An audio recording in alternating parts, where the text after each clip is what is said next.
Hey everyone, Walter Crosby with Helix Sales Development, your host of Sales and Cigars.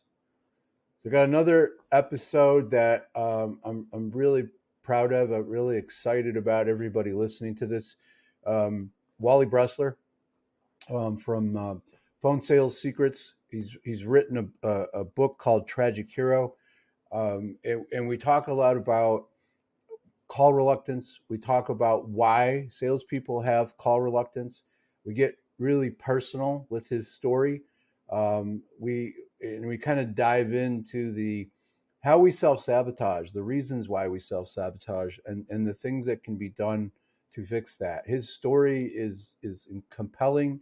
It's inspirational, and I think it's one of the most powerful episodes that I've recorded from a way of helping people. And part of the reason I started this podcast was to have fun, have interesting conversations with people, and I wanted to help people overcome things in sales. And Wally's episode is freaking awesome. So go grab a cigar, go grab a cocktail, and sit back and get ready for a really powerful episode of Sales and Cigars. Thanks.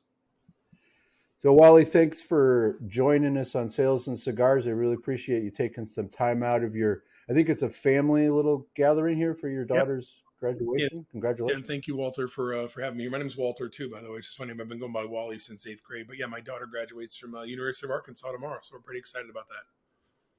Awesome. Well, I used to go by Wally. I left high school, went to New York. Well, I went to University of Michigan, and then I went to New York City. Mm-hmm. And I was calling on CFOs and CEOs of Fortune 500 companies, and Wally just didn't seem to give them the sense of credibility and confidence that Walter did. So it somehow stuck. I agree. Well, I mean, the name Walter means in some countries, warrior means king, leader. So it's a good name. You know what I'm saying? Yeah, it's an older guy's name, and when I was 23 years old, it sort of made me feel like I was older and sounded older. Mm-hmm. But then I showed up with this, as a 23-year-old kid, and the jig was up. I kind of knew. Yeah, I refuse to grow up, so I think we'll be Wally from now on. But I appreciate that. Well, I thought when I had my daughter that I was going to have to, and I realized once you have kids, it's better to not be all grown up. No, I appreciate that. Yeah, it helps you identify with them a lot better for sure. Especially when they're in their formative years. So, true. So let's kind of like jump in. You've got an interesting background. I want to talk about the book. I want to talk about the business, but kind of give us a little. Who's Wally? The background. From Texas. Well, originally from New Hampshire. Okay. My family actually is all from New York City, Brooklyn, and Queens specifically. I grew up a family that cherished its Italian heritage pretty highly, and so. Why wouldn't you? I mean, it's muscle hair. Yeah, exactly right. And so I grew up just north of Boston in a town called Nashville, New Hampshire. There's about 90,000 people in it.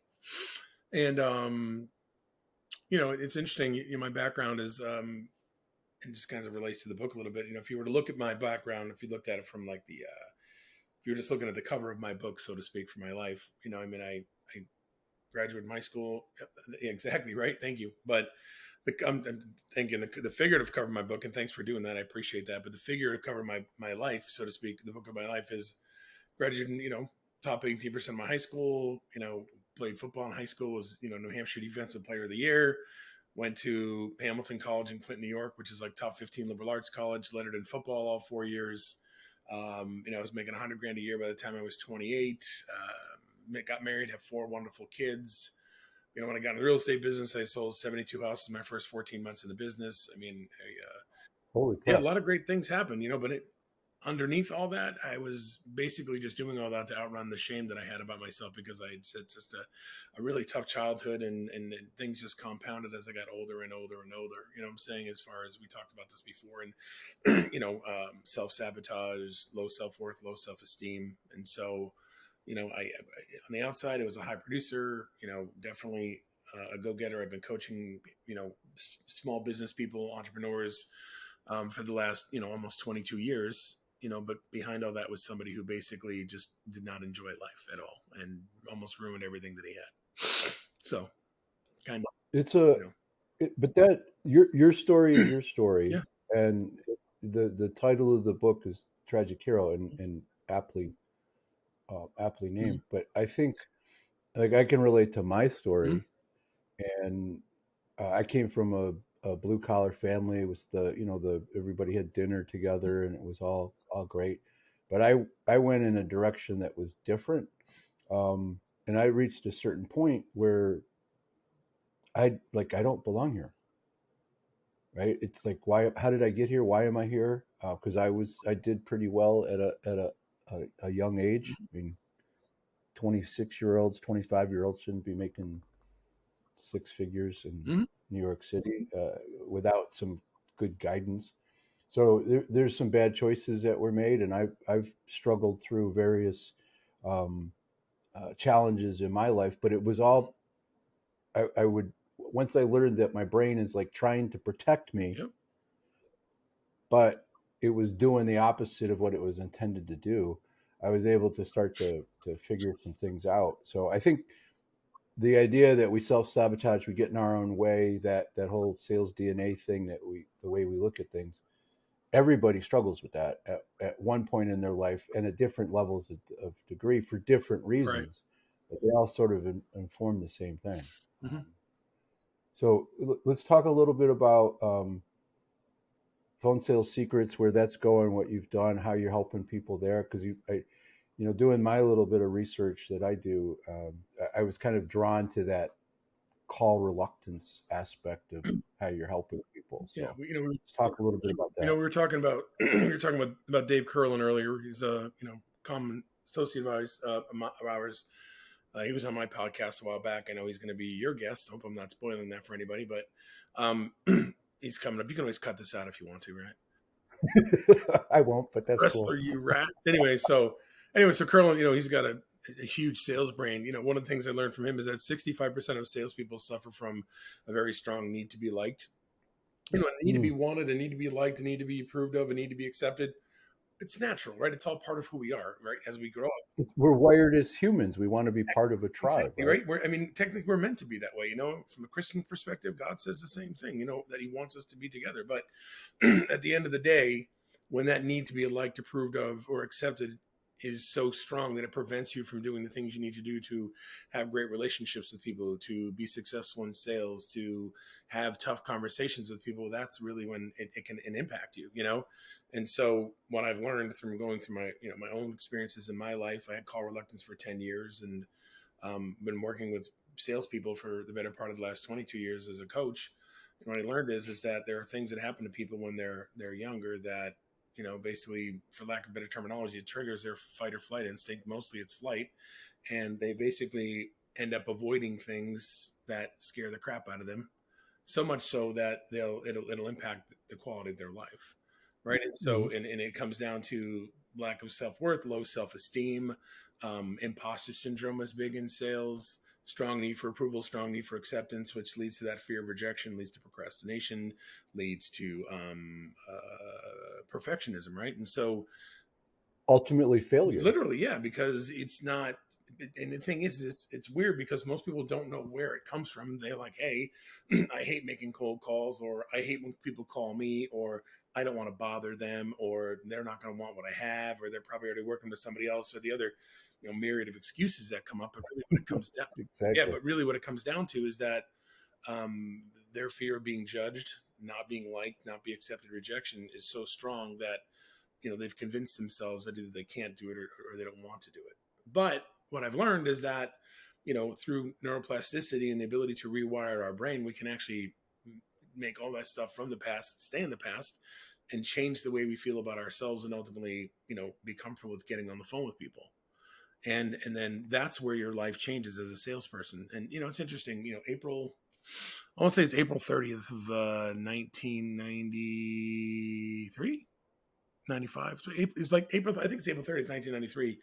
The internet became available to the public, right? So a long time ago. Hmm. But what happens is, like, oh, you're never going to go to another store. You're going to buy everything online, cars, boats, houses, and, certain industries got hammered by that, right? Insurance, legal, travel, obliterated by the online industry, Yep. right? But, real estate, you can conduct some real estate online, like Airbnb, has made $1 billion business out of it. But buying and selling houses, cars, even, certainly complex sales, that still requires a relationship. And the only way you can really build a strong relationship with somebody is to get on the phone and talk to them and meet with them, right?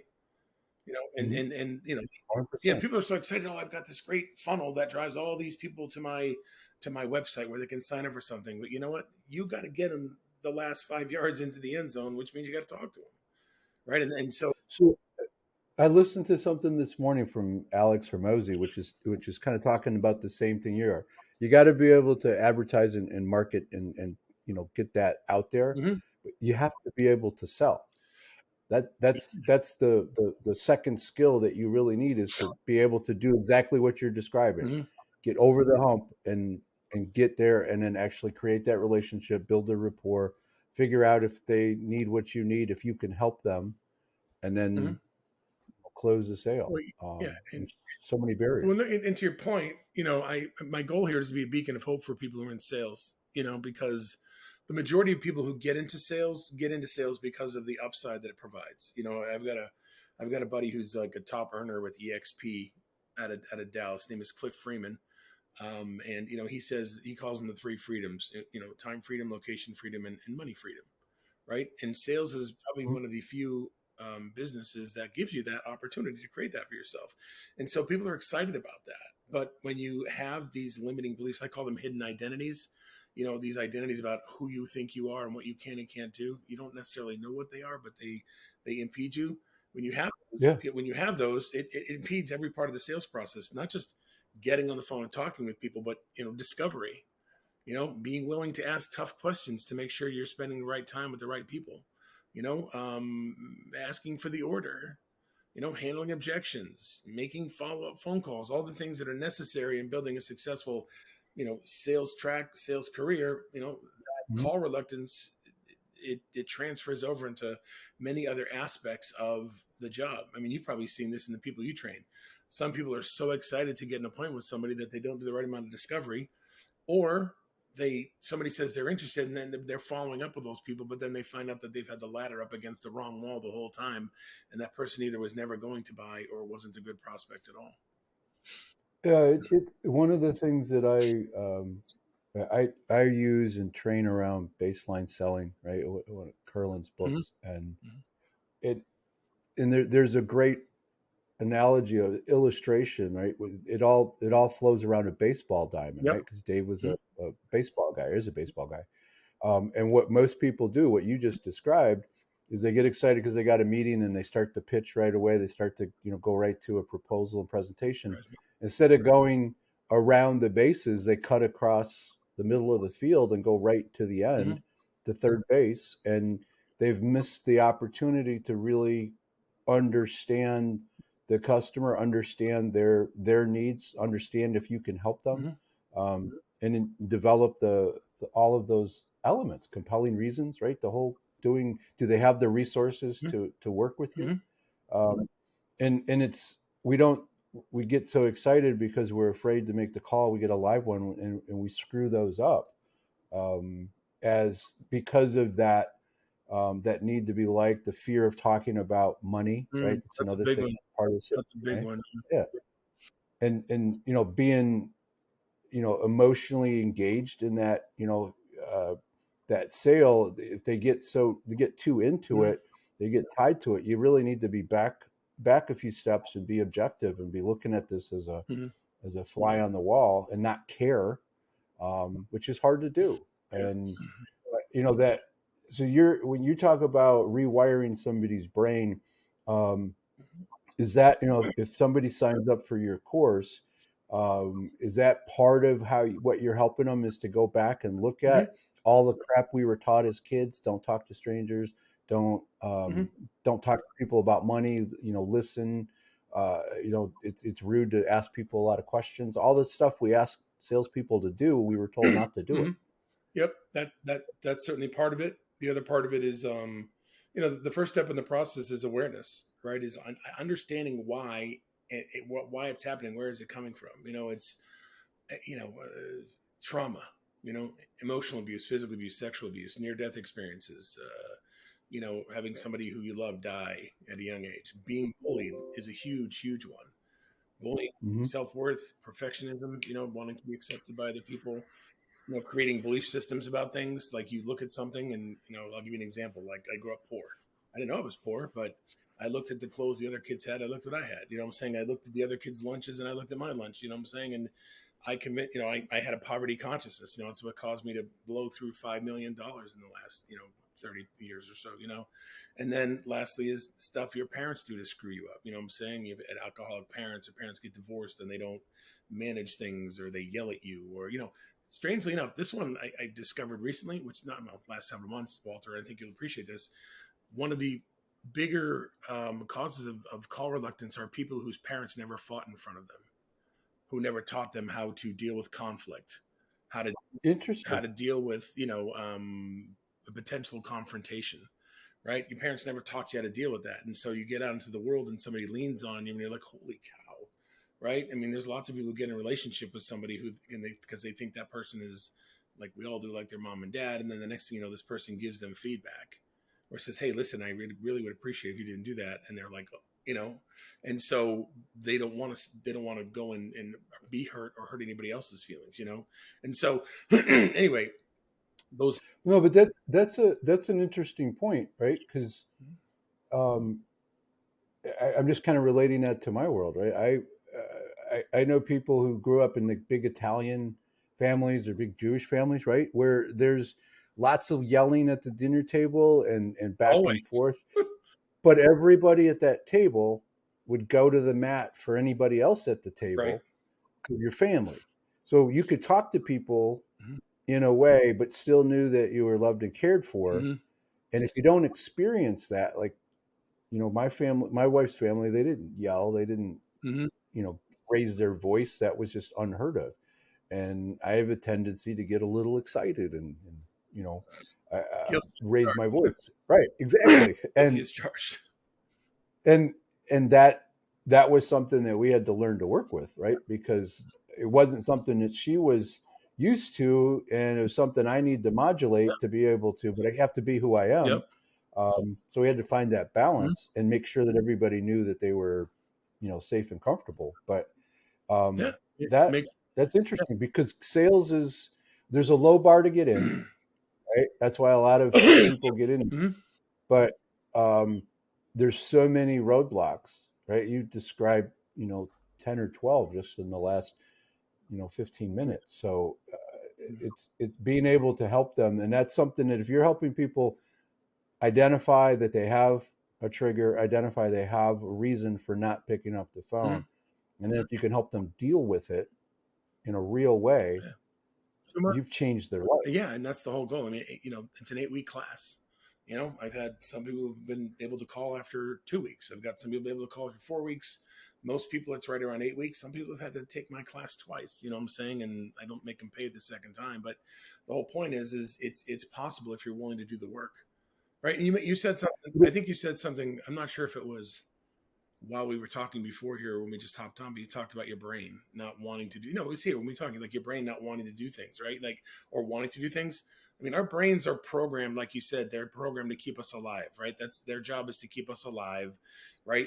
Your brains want clarity, they want understanding. Like our brain wants that, and when we don't have that, when our brain can't process things, if people go to bed at night, they either can't go to sleep or they have to stay awake all night. It's because their subconscious mind is trying to process all the stuff that hasn't been resolved yet, like getting the crap beaten out of you as a kid, or your parents screaming and fighting with each other, yelling at you or beating you down. And what happens is that creates a tremendous amount of turmoil. And so, in addition to creating call reluctance, it also adds a layer of emotional distress. And so, and the older we get, the more our brain wants to dump it because there's even more on top of it. Interesting. This is just The pile of crap gets yeah, deeper no, as you yeah, get but older. to your point, people are like, oh, COVID created all these emotional issues for people. Maybe for some people, but for most people, it ripped the lid off of what they've been holding down for how many ever years, and now they're in a traumatic situation. Your brain's like, oh, trauma. Wait a second, we have other stuff to deal with. Let's throw it all onto the pile, and then it just released it. It's ginormous, massive. I need help. You know what I'm saying? And so here's what I can tell you is that it's going to have to be dealt with at some point. Okay. Either Mhm. you're going to have a nervous breakdown, you're going to check out, or you'll be like me. Divorce, What's that? Divorce, divorce, or suicide, all of you're it. gonna be like me one day, and you're basically at the point where you don't want to live anymore. And you're gonna want to put a gun in your mouth. You know what I'm saying? And you're gonna be sitting there in the corner of your living room, figuring out how am I gonna kill myself. You know what I'm saying? I mean, that's rock bottom. You know what I'm saying? And I guess my message of hope is you don't have to hit rock bottom to make change. And you know what I'm saying? There's ways you can make changes ahead of time to reverse whatever's happened in a much shorter time than you could believe, so that you can create the life that you want for yourself and the business you want for yourself too. And it's all in our control. So, and Excuse and me. and that's a really powerful message, because it is possible before you get to that. Most of us don't. Most of us hit pretty close to the bottom before that. Need that Um, kind of leverage. before that, yeah, before that happens, right? You need that jolt. Mhm. I mean, so like that.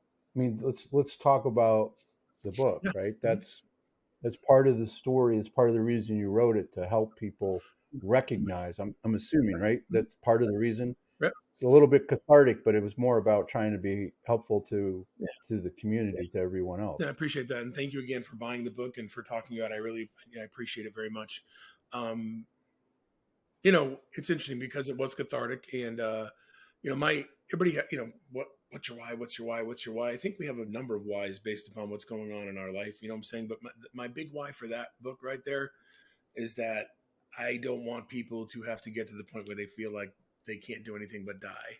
Like I want people to have hope, to know that you can make changes earlier in life, and that they're, while hard, while challenging, while painful, it's a lot easier and faster than you think it would be if you just go ahead and start working on the things you need to work on.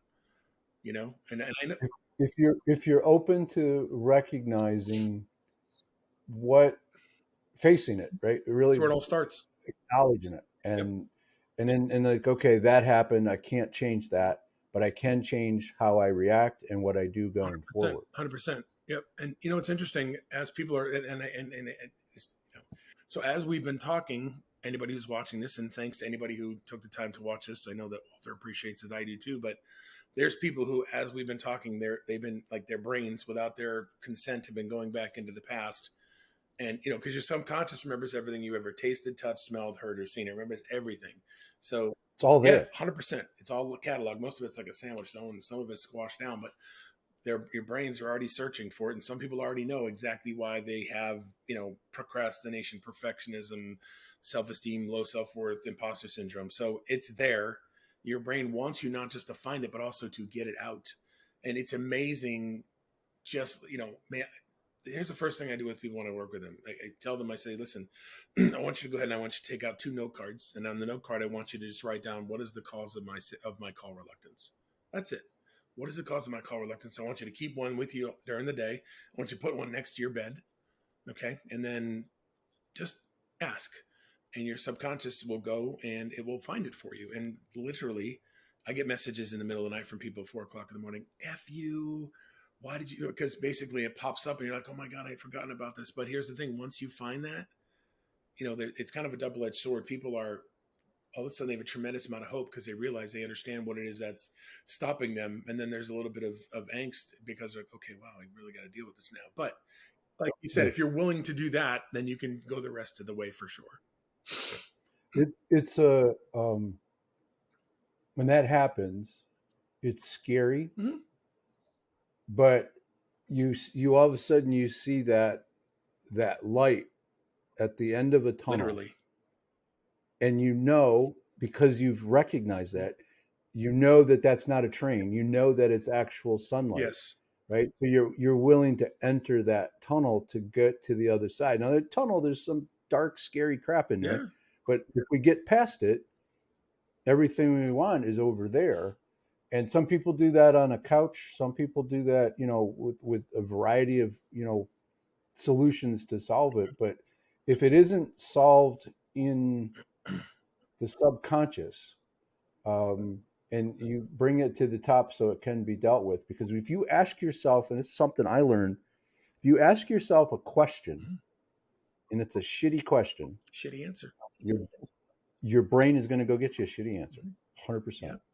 And if you ask yourself a good question, and your brain will go figure out what that answer is. But then you got to go deal with the answer too. Right. Yeah. Um, Yeah. so it's work, but it's worth It it. is 100%. And so just to, the book basically is part memoir, part personal development.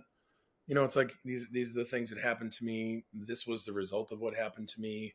And then, you know, these are the things that, you know, I had to do to make peace with things and to move on. And it's really centered around radical honesty, radical transparency, and then a radical responsibility. Meaning, you know what? You got to be radically honest with yourself initially and be like, hey, I got a problem and it's not going to go away unless I do something about it. I got to go find out what it is. And then, excuse me, radical transparency, which is saying to yourself and other people, listen, I screwed up. Okay. I own it. I screwed up and I need help.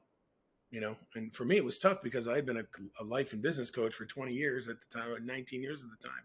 I'd helped people build $1 million businesses, save their marriages, save lives, all kinds of stuff, overcome trauma. And I couldn't do it for myself because we really can't be our own coach and therapist.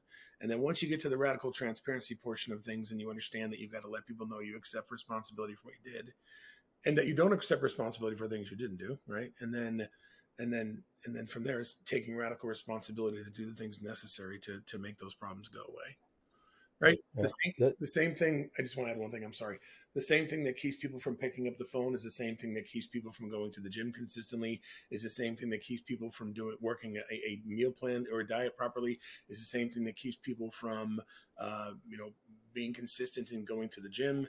Is the same thing that keeps people from keeping their calendar properly. You know what I'm saying? So it's all that's. And if you're suffering from management of your time, your emotions. People have these vision boards, but they have dust all over them. They have these elaborate, like you've seen goals that are 40 pages thick with colors and if this then that, and they just sit there and collect dust, and it's all the same reason. It's that same challenge. yeah, because of the fear, because of the work, and because they don't really understand what it is that they need to do. And Mm-hmm. from a sales perspective, Mm-hmm. getting somebody to agree to do the metrics and the KPIs, the activities and behaviors that they need to do, I, I just, it's all wrapped up in the sales DNA, what's going on in our head. If we don't tie those to a why, Mm-hmm. right? If we don't, if you want, like that salesperson wants to buy a house, or that salesperson wants to get out of debt, or that salesperson wants to pay for their kids' education, whatever that is, Mm-hmm. if they don't have that tied to like, I need to do these activities and behaviors every day, every week, I'm not going to get that, right? That gives them some leverage. It might not be enough, Mm-hmm. but it gives them leverage that they may not have had in the past, and it may help them go a little deeper to start to understand Mm-hmm. what what's really holding them back. I think May I that's a journey that's worth taking. may I share a quick story about that, please? Absolutely. So I learned a lesson from my son actually. So when you go to prison and you don't see your kids for a year and their life gets goes through tons of upheaval, you can imagine it has a huge impact on them. Hmm. And my son had gone through being bullied at school and some other tough times, but being my only male child, it was, I think, a little tougher on him because I'm his dad. But I remember when I started my company a few years ago, I said, hey Alex, why don't you sit with me and let's figure out some goals for you to do what you need to do, because he's been my assistant for a while. He's getting his real estate license. But and I gave him a piece of paper and a pencil. I said, hey, I want you to go ahead, I want you to write down 10 things that you want to accomplish in life. And he sat there for an hour and he couldn't come up with one thing. And I couldn't Wow. figure out for the life of me why he wasn't able to do it, because we had talked about him wanting to, get a house back up in New Hampshire where we were from, and he loves steak and going to a place like, Peter Luger's. And so I remember I was talking with a friend of mine who's a imposter syndrome expert, works with CEOs around the world. And, what we came up with was that when we are so focused on running away from pain and avoiding the things that create pain for us, and just trying to just deal with the stuff we haven't dealt with, there's literally no space in our brain to come up with a why. Like it's hard if I'm focusing on avoiding pain and just trying to get through every day and numbing and all that other stuff, then I have no time, no emotional space, no bandwidth to think about what I want and get excited about what I want. And also, I don't think I'm worth it or believe it, so I'm not even going to come up with it. Does that make sense? 100%. Right. I can relate exactly to what you're talking about and where he was, because it was Mm. it's a hard place to get past, and you can't get there unless you Right. face those Right. And fears. that's why people are like, what's my why? What's my why? What's my why? Well, you want to find out what your why is? Make some space. Start working on clearing your brain and then open up, like, let's little crack a light. We'll start letting those things. And I've had people say that, hey, I'm thinking about things today that I haven't thought about in 20 years. Because we've pressed the pressure release valve, and that pressure's out, and now it's making room for, oh my God, I can have that. Not only do I want it, but I really believe I can have it now. And then, And we do that to of ourselves, course, well, right? we don't know any better. It, We don't know any better. external factors, but we're what I learned from a doctor that your brain is trying to help you. Always. And I remember I'll never forget the moment I looked at her. I was like, but it's not. And she said, no, it's not. And that's why we're trying to figure this out. And I'm like, well, all right, I get it now. So how do I get the hell out of that? Because that's just wrong. And the releasing the pressure and recognizing what it was, and it's like, okay, that's what it was, and that's not so bad. I'm here. I can move forward from that. I mean, it's facing it, and I think it's hard to do on your own. No, you can't. My personal opinion is you have to do the work. I mean, it's up to you to do the work, but you need somebody to guide you. You need external inputs. You need external thought processes. Krista Neff, who's an expert on self compassion, she talks about um, self isolation versus common humanity, meaning we isolate ourselves and then we're stuck with only one thought process, and that's the wrong person's thought process, stinking thinking, as Zig Ziglar called it. But in common Yeah. humanity, when we get around other people who have gone through what we've gone through, we get that sense, number one, that we're not the only one going through it, but also it gives us hope, and we can get other people's input to process what we're going through, and maybe gets us a little further down the road than if we had tried to figure it out ourselves, because in most cases, we're not going to come up with the answer No, because we're chasing our tail, quickly, it, regularly. Yeah. that little circle gets smaller and smaller, and then Mhm. we just can't move, Truth. right? Yep. 100%. Stuck.